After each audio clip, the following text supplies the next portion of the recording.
Hey everyone, in this video, I would like to talk about how to find the distance between the incenter and the circumcenter using Euler's formula for competition math. So here we go. I gotta give you a triangle. So here's my triangle. This is gonna be my triangle.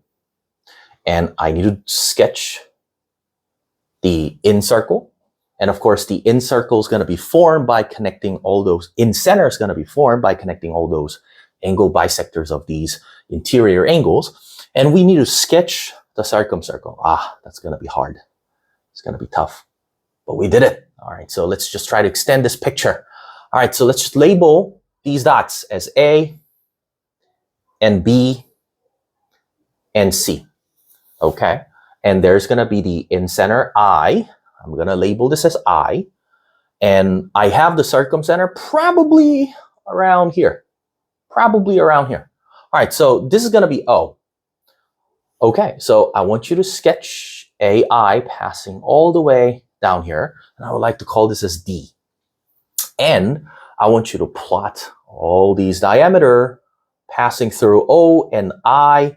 Let's just try to label this P and Q. All right, so check this out. According to power of points, and by the way, let's label a few things. The circumradius will be capital R for us, okay? And the Inradius that we want, well, we don't want this, but that's gonna be small r, but the distance OI is what we want. So OI supposed to be small d, okay? So we have found, we're gonna find d in terms of capital R and small r, and here's how we do it. Right, so check this out. Thanks to the power of points, we know that PI times IQ is definitely AI times ID, right? AI times ID. Okay, so we have found all this information. PI times IQ equals R plus D times R minus D. And this will be AI times ID. I need to figure out what AI to ID is. Here's what's going to happen. First, let's just try to connect DI and B together, and probably like DB together too, to figure out that DIB is going to be an isosceles triangle.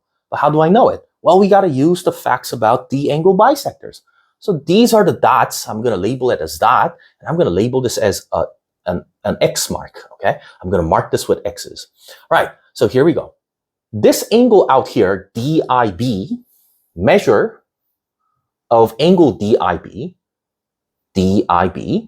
is in fact dot plus X.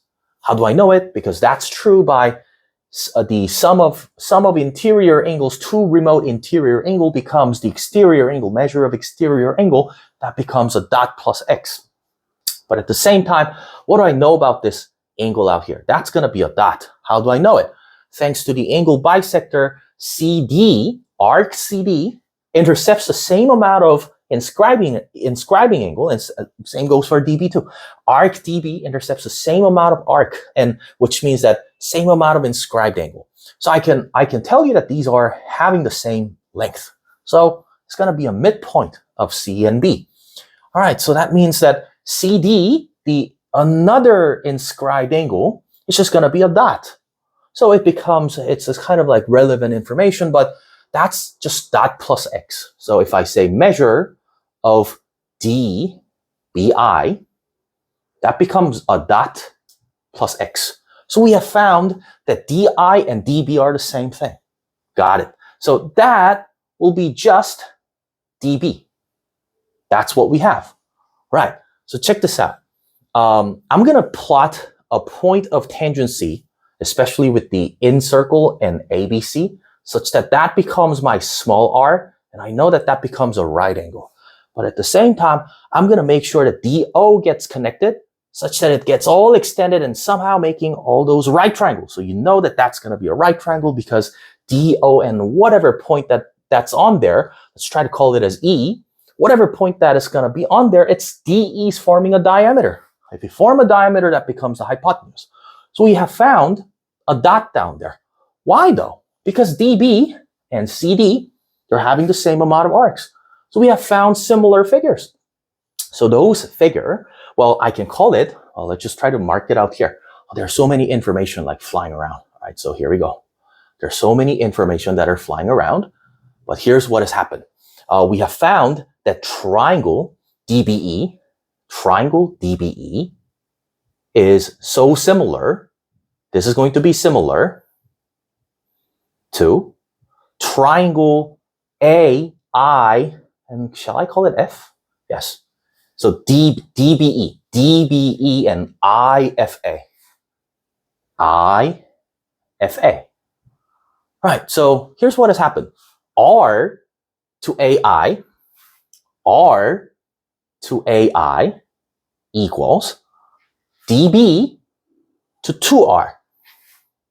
DB to 2R. So we have found that 2 capital R small r equals DB times AI. But what's like AI times ID? That's AI times DB. Wait a second, that becomes like 2 capital R small r. All right, so thanks to the difference of squares, we have found capital R squared minus D squared equal 2 capital R and R. So R squared minus 2 capital R small r supposed to be D squared. Okay, so we have found that R times capital R minus 2R becoming D squared, and this is how we find the distance between the circumcenter and the incenter using Euler's formula, which is known as, well, not using Euler's formula, but this is known as Euler's formula. And that's going to be it.